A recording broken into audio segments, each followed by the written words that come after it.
and then times k. That's not the same thing. If that k wasn't there, then that answer would be 32 over n. But because there's a k there, all we can do is pull the 32 over n squared out. Is that all right? Yes? So if we were looking at the area from like 1 to 6, then that 4 would change to 5. Then what? When the 4 changed to a 5. Yeah, so if we were looking at from 1 to 6 instead, a lot of things would change here, right? Well, what would change? This would become, so instead, you're asking if we went from 1 to 6 instead of 1 to 5, then this would be 5 over n, right? And this would also be 5 over n, wouldn't it? But you would still be doing the same sum, right? Like the same idea? Yeah. Okay? Now, look, let's check. When we had one rectangle, what was our answer? 100? Yeah. Let's just check if our formula works. Replace all the n's with 1s. 4 plus 32 times, careful, 1. 2 over 2, 1. Okay. So 4 plus 32 times 1 plus 64 times 1 times 2. 1 times 2 times 3. That's 6 over 6. That's 1. So times 1. So what is this? 36 plus 64, 100. Right? But see, now we have a generic formula. If you want n to be 2, plug it in. N to be 3. So, yes? Sorry, I was going to ask, so if we increasing the number of, like, what n is equal to, we just get closer to the actual area, and then we kind of like... Drum roll. And then we can estimate from there, I guess. What, you're saying if we let what? If we do what? Keep increasing what the value of n is. So let n go to infinity, right? Let n go to infinity. We have a generic formula, right? We have a generic formula that gives us the area, approximate area for n rectangles. If we let n get bigger, we get closer to the true area. So why not let n go to infinity? I got goosebumps. Okay? This is the fundamental idea. This is the fundamental idea. We have a formula. What happens if we let n go to infinity? We actually get the true area. So I want to show you a visual before we actually do it, because we're about to let n go to infinity. All right? The idea that we have here, somewhere, where is it? There it is. Okay, not a very good, why is that not?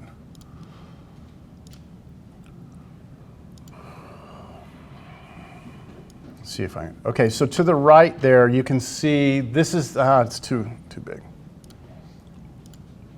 Okay, that's the area. I'm approximating it. I know this is hard to see. Let's turn the lights out because this will be fun.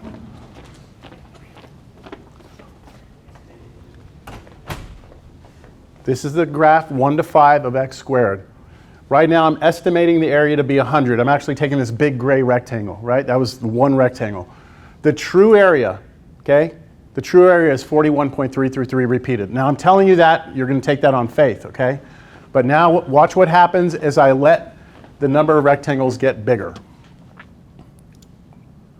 2 rectangles. Look at our answer there. See it's 68 now? There were our 2 rectangles.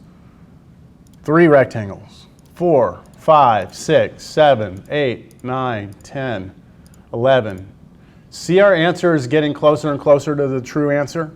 Like you were saying, if we were to let n get bigger and bigger and bigger, it's probably going to hurt my computer.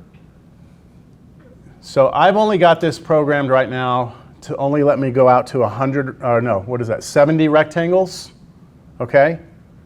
But you can see we're pretty darn close, right? 42.0 something, and the true area is 41.3. So I need more than 70. But the best scenario would be to let the number of rectangles go to infinity, right? So let's do it. So let's take this expression, and this is now going to be my 4th attempt, okay? My 4th attempt at this and this is going to be the best attempt, is I'm going to let there be n rectangles, but I'm going to let n go to infinity. Well, I already know what we get when we have n rectangles. It's right here, right? So I just need to take the limit of that as n goes to infinity. So take the limit as n goes to infinity of 4 plus. Now I'm going to do a little algebra here to help us out. If I distribute that n through there, I get n squared plus n, right?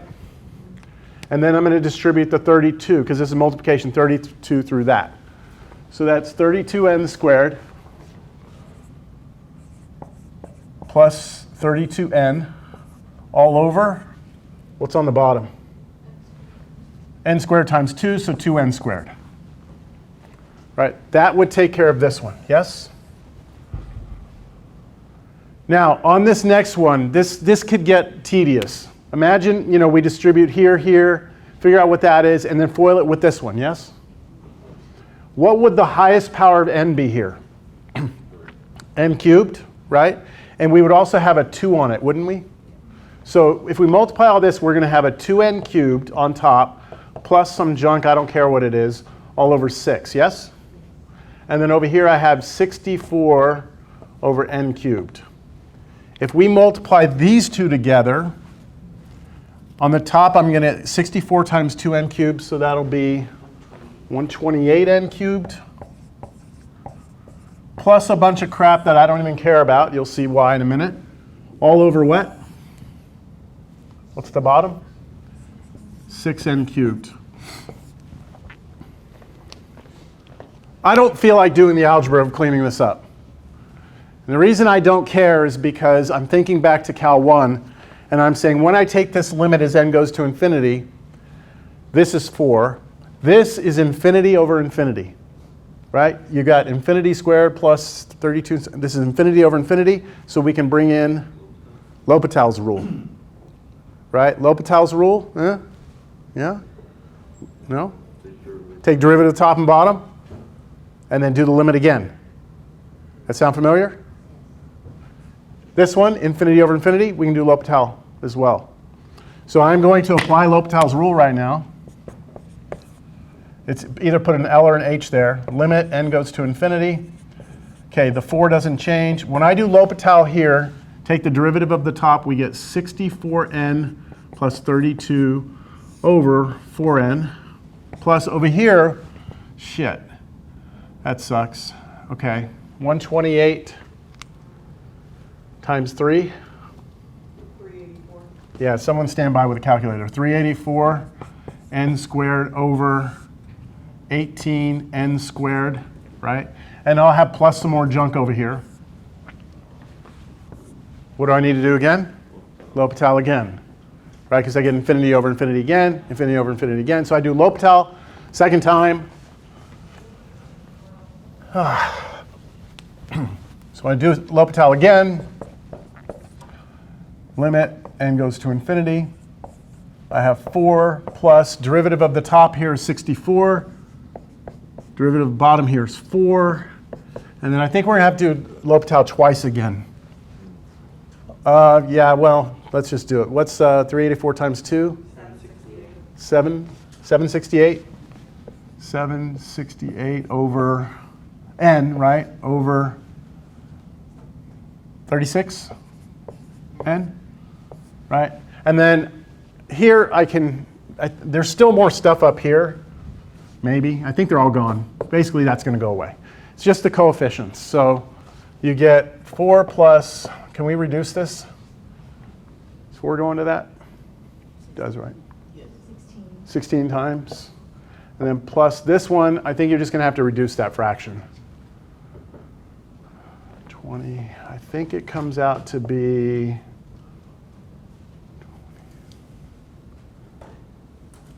what is it? Reduce it. 64 over 3. 64 over 3, that's right, 64 over 3. So there's where we are. And you get a common denominator between those two. So you get 60 over 3 plus 64 over 3, which gives you 124 over 3.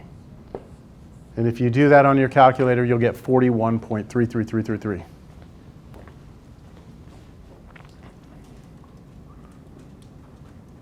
How y'all doing? Okay, there's good news and bad news from this. The good news is I feel like a lot of you are following what we did, right? The bad news is that this only worked for f of x equals x squared, right? Because x squared, when we did those formulas with the k's, those came from squaring, right? And getting a polynomial. What if I gave you a different function like sine of x? You're not going to have this thing happen, right? You're not going to have this special formulas anymore.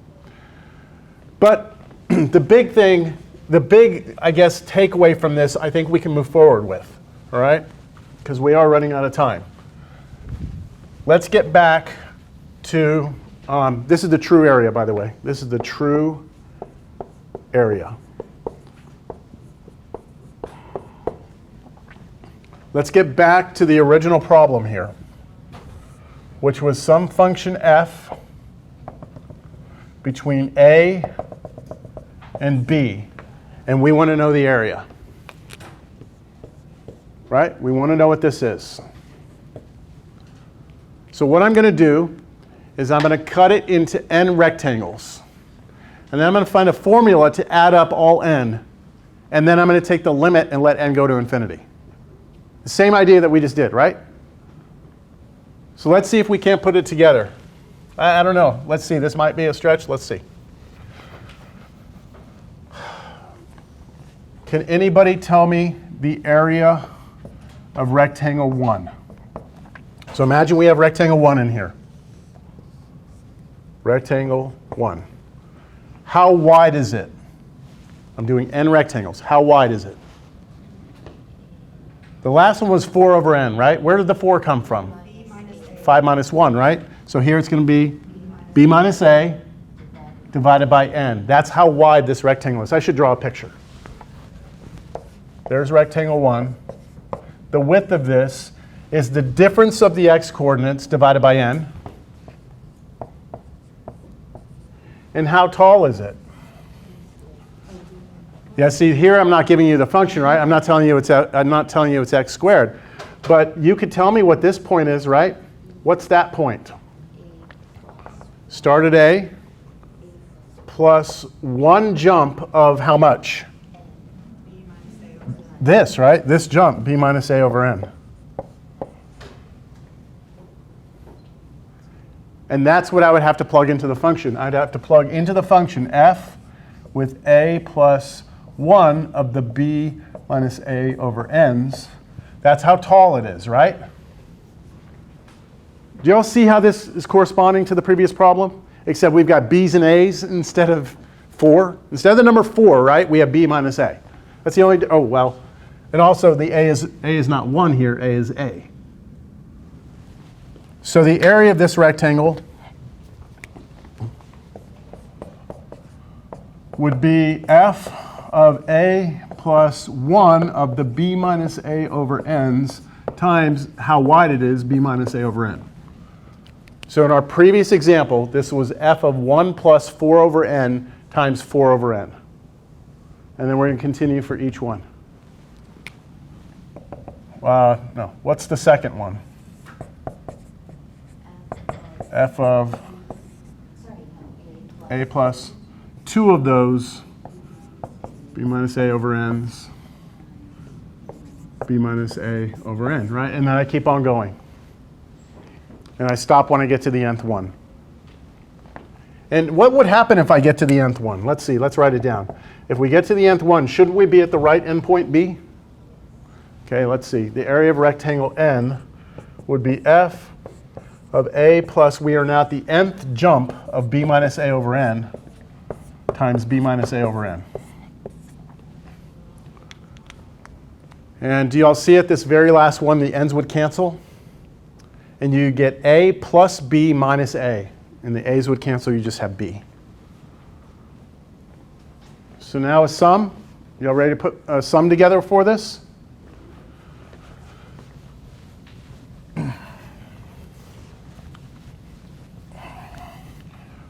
All right, here it is. This is the final thing I'm going to write down. This is it.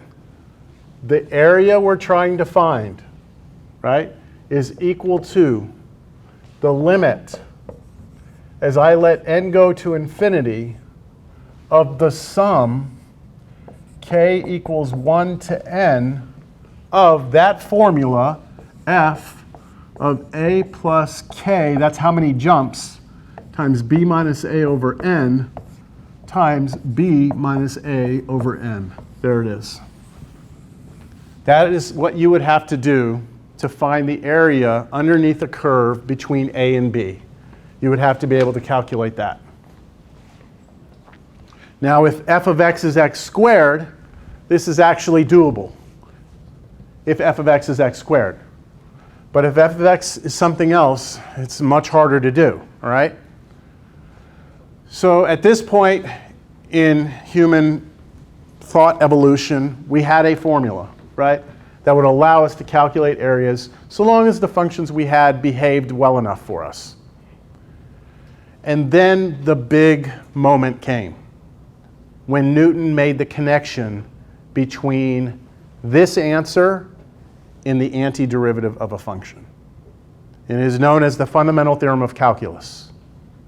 Newton was able to, and I'm not going to do the proof here, I was actually looking back at my textbook when I first saw the real proof of the fundamental theorem of calculus, the rigorous proof. It's in here if anyone wants to look at it after class.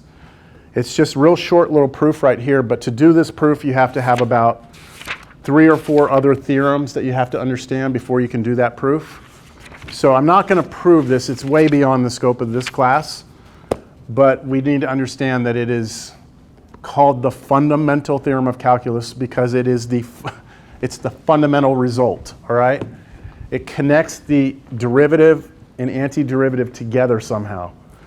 So here's what we learned, or here's what we will learn from the theorem, is that basically this answer is just capital F of B minus capital F of A.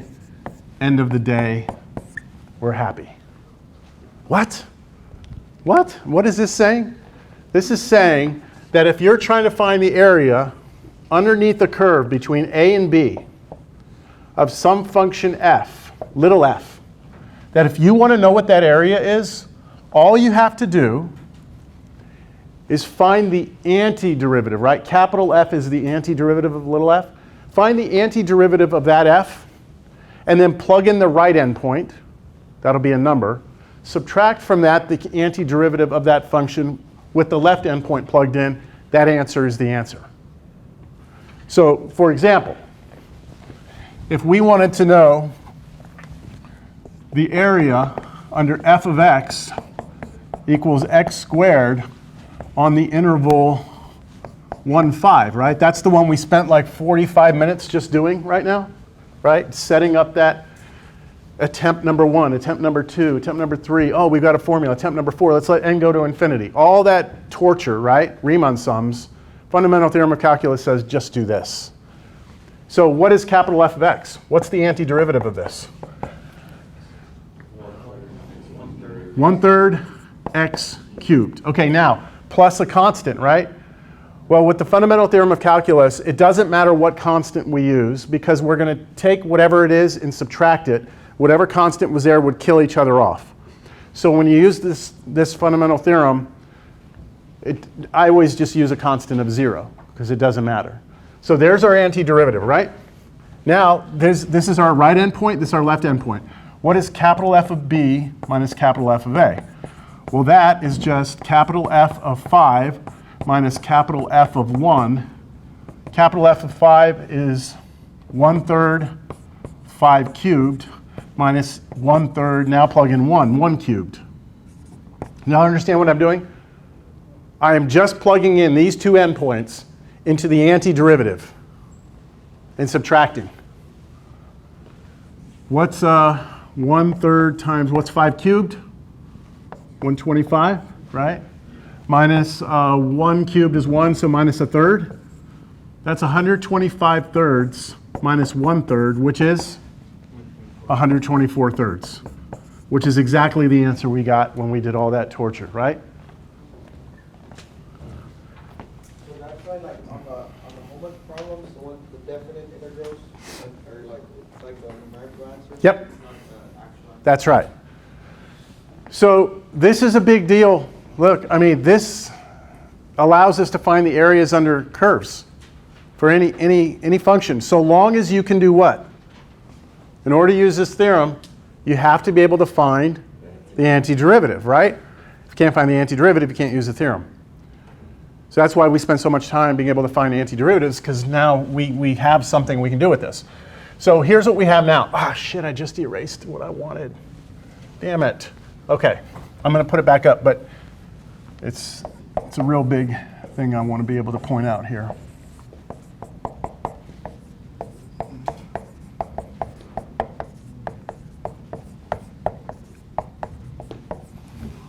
All right, so when the fundamental theorem of calculus was figured out, said, hey, guess what? We have a way of figuring out this limit like that. As long as we can find the antiderivative, we can do it like that. Understand? We should have some notation for this.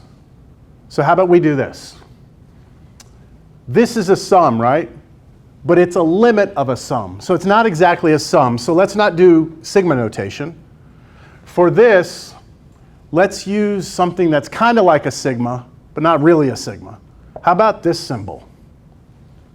It's like an S that's been stretched out, right? So it's like a sum, but it's got the limit with it. So that's our special notation for that expression. Understand? Then what's next? Well, this is just the function evaluated at some point, right? It happens for us, it happened to be the right side of that rectangle. But you could have taken the left side or the middle. It doesn't matter, because what happens is the more rectangles you have, the more narrow it becomes. And whether or not your point's on the right or the left or the middle, they're all going to come together into a single point. So the point, this right here is just f evaluated at some x value, right? So the notation we'll use is just f of x. And then this piece right here is the width of the rectangle, right? It's how much x changes by, right? It's this little change in x, a little dx, right? A little dx, a little delta x. Let's just put that dx there. And then we are going to need to tell somebody that we're going to start at some endpoint A and end at some endpoint B. So I'm going to put an A here and a B here.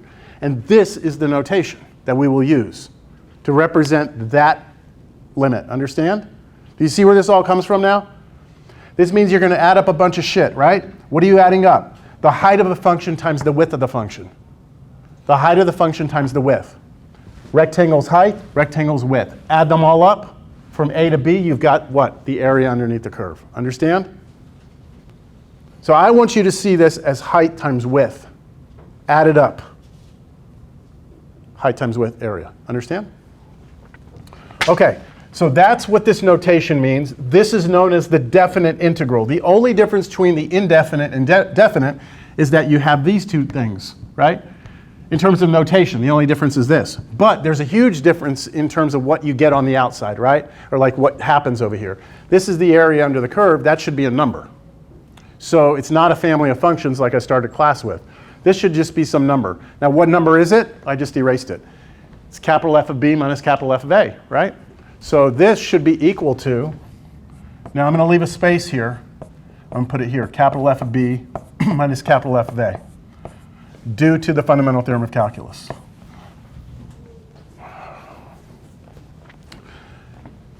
That's it right there. Now, what we normally do is in between, we write this, capital F of X with a bar, and then we put B and A here. And I'm going to show you in an example what this is about. It's just a placeholder. When we're actually doing a problem, it's just a position, a place in the problem for us to be able to find the antiderivative. So let me start a new problem. Not a new problem, I'm going to do this one. Let's start this example from scratch. If I now write here this, that's the problem we started this with, right? That's me wanting to find you to find the area underneath x squared, right? between 1 and 5. So what's the first thing you're going to need to do? Find the antiderivative. So we're going to find the antiderivative and we're going to write it down. Then we're going to put a bar on it and put the 5 here and the 1 here. See, this middle blue step is just a position, a placeholder for us to find the antiderivative. Go ahead and do that work and place it here. And then the bar, we call this the evaluation bar. This just reminds us we're not done, that we still need to do something. We need to plug the 5 in. Plug the 5 in. And then plug the 1 in and subtract. And we already did that and got 124 over 3, right? Unit-wise, Unit-wise? have to put like units, like the area, like. Oh, good question. So this would be the area. What are the units? It would depend on how the function was presented. Like you would have to know what your x and y axis were measured in, right? So like if this was, from 1 to 5, if I told you this was feet, measured feet this way and feet this way, right? Then it would be square feet. If it was inches, it would be square inches. It depends on the problem. So for us, it will be a unitless answer. We just need to know that that number represents area. Okay, y'all good? I'm not done. I need 6 minutes. I can do this.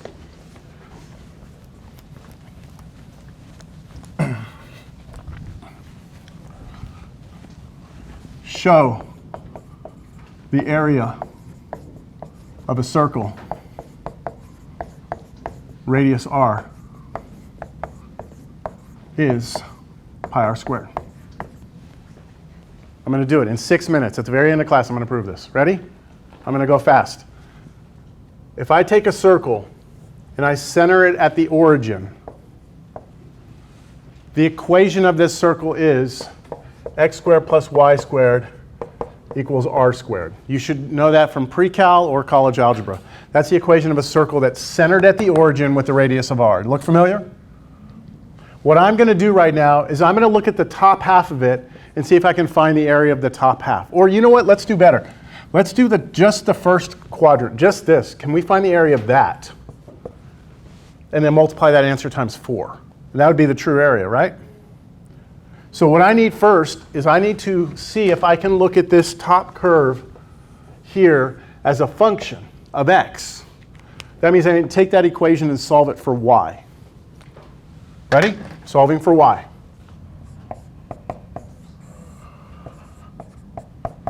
So I moved x squared to the other side, subtracted it, took the square root on both sides. I'm supposed to do plus or minus, but I'm only doing plus because that'll give me the top half of the circle. Okay? That right there is my function. F of x equals square root r squared minus x squared. Come on, we can do it. We can do it. Yeah? What are we going to do? What's the integral? Come on. What are we going to set up? We want the area under that curve from where to where?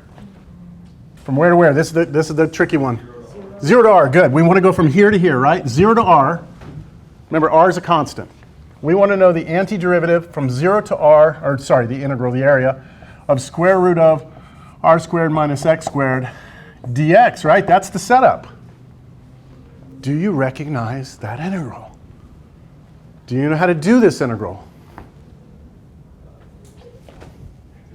Trig sub.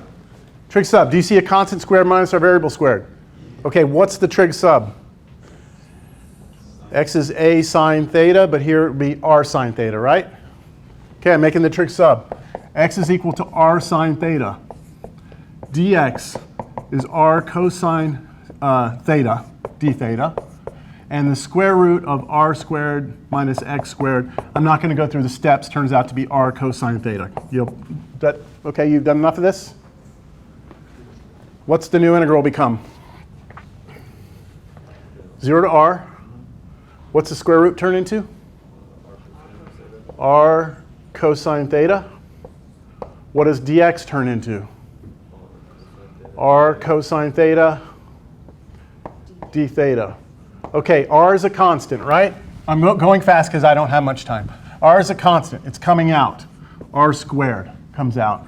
Antiderivative 0 to r. Cosine squared theta. Do you know how to handle cosine squared?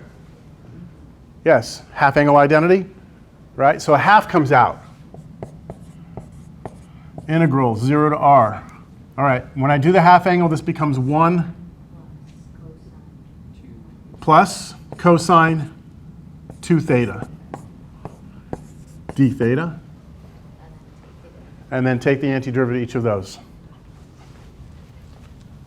We're still not there. Okay, so I need to do some work here. 2 minutes, I can do it. I'm just doing this on the side because I need an antiderivative. What is the antiderivative of 1 plus cosine 2 theta d theta? Theta plus half sine 2 theta. But if you did enough homework, you know that this is going to turn into 2 sine theta cosine theta. So this is going to be sine theta cosine theta. Shit, but what's sine theta? What's cosine theta? I have to do a reference triangle. X over r, square root r squared minus x squared.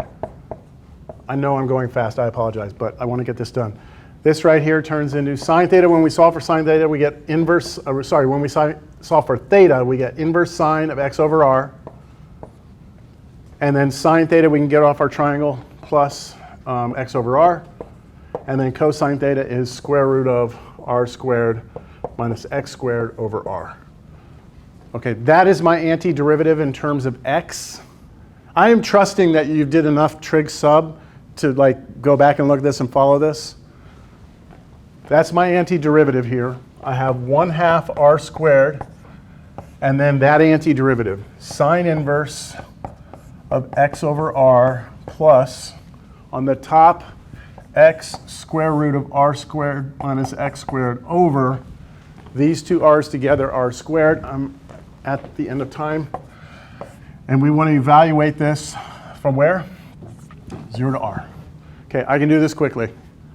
Plug in r first. R over r is 1. What's the inverse sine of 1? Where on the unit circle is the y coordinate 1? Pi over 2, right? So if I plug in r into here, sine inverse, I get pi over 2. What if I plug in r here for x? Look right there. R squared minus r squared, 0. 0, gone. Okay, so that's what I get when I plug in r. Now plug in 0, minus, plug in 0. What's inverse sine of 0? So at what angle is your y coordinate 0 on the unit circle? 0. That's 0. Plug in 0 for x here. 0, gone. Okay? There's your answer. What is that? That's r squared 1/4 r squared pi. That was only one quadrant. Multiply that times 4, and you get pi r squared.